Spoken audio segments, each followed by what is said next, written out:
Greenland एक छोटा सा देश जिसके पास ना अपनी आर्मी है, ना नेवी, ना वायु सेना। बेहद कमजोर देश पर कब्जाधारी ट्रंप अमेरिका का झंडा फहराना चाहते हैं। डेनमार्क को नेटो देशों का समर्थन हासिल है। कई देश अब ग्रीनलैंड में सेना भी भेज रहे हैं। ऐसे में अमेरिका अगर मिलिट्री ऑपरेशन की शुरुआत करता है तो डोनाल्ड ट्रंप की स्ट्रैटेजी क्या होगी?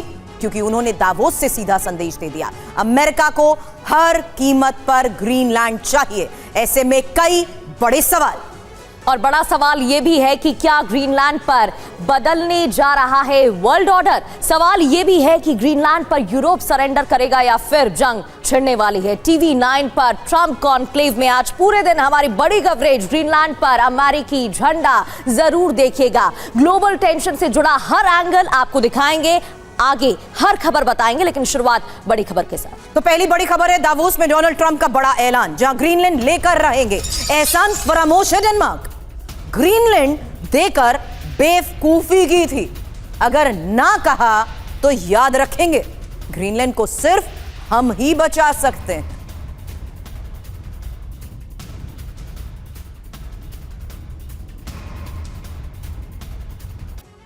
तो डोनाल्ड ट्रंप के बयान को आप सुन रहे थे। ट्रंप ने क्या कहा है, ग्रीनलैंड को लेकर कौन सी बड़ी बातें कही गई हैं। सबसे पहले कब्जे के प्लान को सही ठहराया है। उन्होंने कहा जो हुआ वो बिल्कुल सही हुआ है, सिर्फ यूएस कर सकता है सुरक्षा, यूएस सैन्य कार्रवाई नहीं करेगा।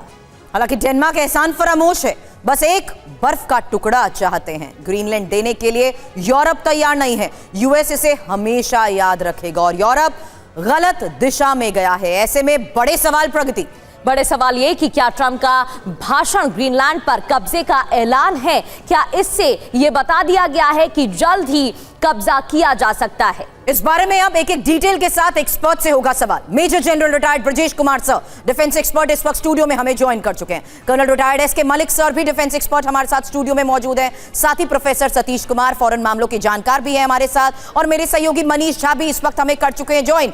मनीष, सबसे पहले आपके पास आ रही हूं, क्योंकि जिस टोनालिटी में ग्रीनलैंड को लेकर पूरी बात कही गई है, क्या इसी मंच के जरिए अपनी मंशा, अपना विजन और अपने एक्शन की पूरी तैयारी का ब्लूप्रिंट डोनाल्ड ट्रंप ने सामने रख दिया?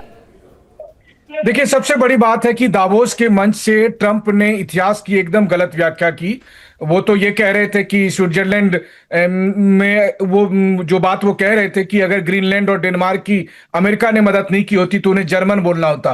पहली बात तो जिस जगह पर खड़े होकर वो ये बात कह रहे थे वहां अधिकांश लोग जर्मन ही बोलते हैं। दूसरी बात यह है कि जिस जर्मनी का वो जिक्र कर रहे थे तो जर्मनी से लड़ने में अमेरिका अकेला नहीं था, पूरे यूरोप ने शहादतें दी थी, और सोवियत यूनियन के तो 2,70,00,000 लोग मारे गए थे।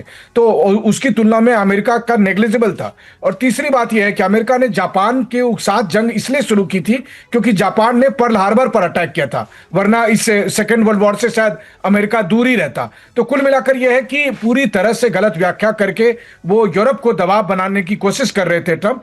लेकिन सबसे बड़ी बात यह है कि क्या ट्रंप रुकेंगे? ट्रंप हरगिज नहीं रुकेंगे। हाँ, ट्रंप ने यह बताया कि देखो हमारे में इतनी ताकत है, हमने वेनेजुएला के साथ क्या किया, या हम क्या कर सकते हैं, हमारे पास कैसे कैसे हथियार है, तो आपसे हमको लड़ने की जरूरत नहीं है, आपका डर के ही हालत खराब हो जाएगी और आपको ग्रीनलैंड देना पड़ेगा। और यही बात उन्होंने बाद में नाटो की मीटिंग में भी कह दी कि ग्रीनलैंड मुझे देना होगा। हाँ, यह बात जरूर है कि उसने एक टैरिफ नहीं लगाने की बात अब कह दी है, और यह कहा है कि फ्यूचर का हम एक फ्रेमवर्क तैयार कर रहे हैं। लेकिन कमोबेश ग्रीनलैंड पर अमेरिकी झंडा फहराएंगे। नेटो को लेकर उन्होंने क्या कहा, किस तरीके से उनकी पूरी तैयारी है, इसकी एक एक डिटेल अब से थोड़ी देर बाद मनीष रखेंगे।